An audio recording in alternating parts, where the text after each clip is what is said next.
There are many ways that you can use to rate your progress on your spiritual journey.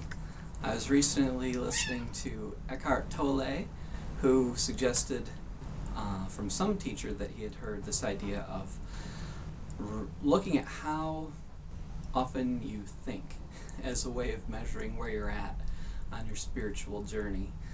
And the less you think, the further along you are. And I think there's something to that. I have an idea.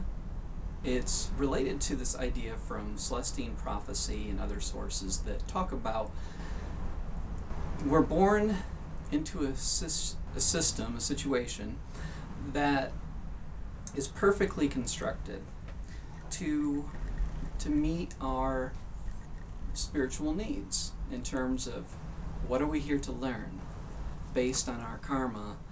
What is it that we have to learn about both our dark and light aspects of ourselves? And it's easy to think in extreme terms with family, in which somebody who's in denial or an enabler might say, well, my family's great, they love me, my parents are awesome, and that's all there is to it. You know, even if there is some darker stuff. Another extreme could be, they're completely evil, coming at it from a victim or poor me situation, that there's nothing good about them, I have nothing to learn from them at all. But oftentimes, there are extreme situations in which, there's such incredible abuse, there is nothing light. And, that could relate to having karma that's really heavy from your previous incarnation or incarnations. One way you can use to take a look at how you're doing is to take the most significant people in terms of who was an influence as you were growing up. And this can be parents, this can be like an older sibling that had a parental role, an aunt, an uncle who was really close to the family, a friend of the family that was around all the time, somebody in a group home or foster home, if you're raised in those environments. It's the most significant influences in your life. And there could be some karmic elements to that if you discover like a birth parent later on, post-adolescence, that can still be on a spiritual level information about your karmic stuff and what you're working on. So here's how you rate. Let's say you take 4 people, and each one you think of the kind of predominant negative and predominant positive aspect of that person's personality, which is, personality is kind of superficial, but it's an aspect of our it's a reflection of our manifestation on the kind of interpersonal and social level. So your number may vary, but I'll take, for example, 4 people. Let's say a father, a stepfather, an adoptive mother, and a biological mother. So let's say that your father is codependent on the shadow side, but very competent on the light side.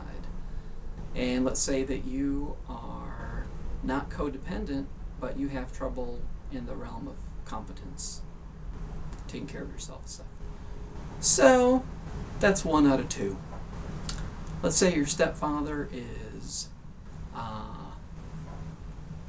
amiable, gets along well with people, but has unresolved grief.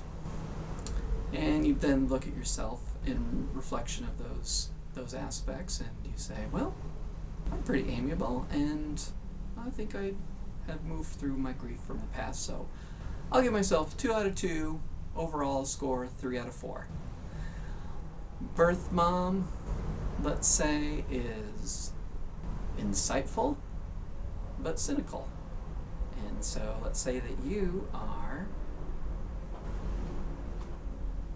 insightful, so you're doing well there. but you're also cynical.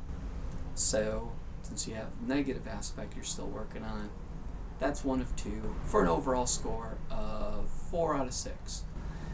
And then you got the adoptive mom, who, let's say, is a good teacher but emotionally suppressed.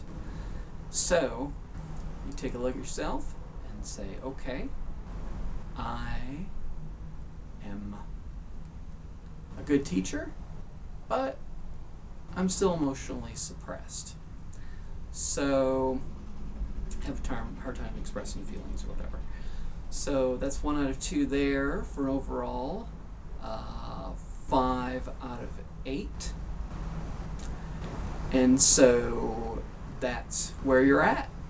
And then you can take a look at what's not working and then give yourself an idea of what you can focus on in your spiritual development and, you know, working on transcending either shadow stuff that doesn't serve you or blossoming in the positive areas that you still are exploring.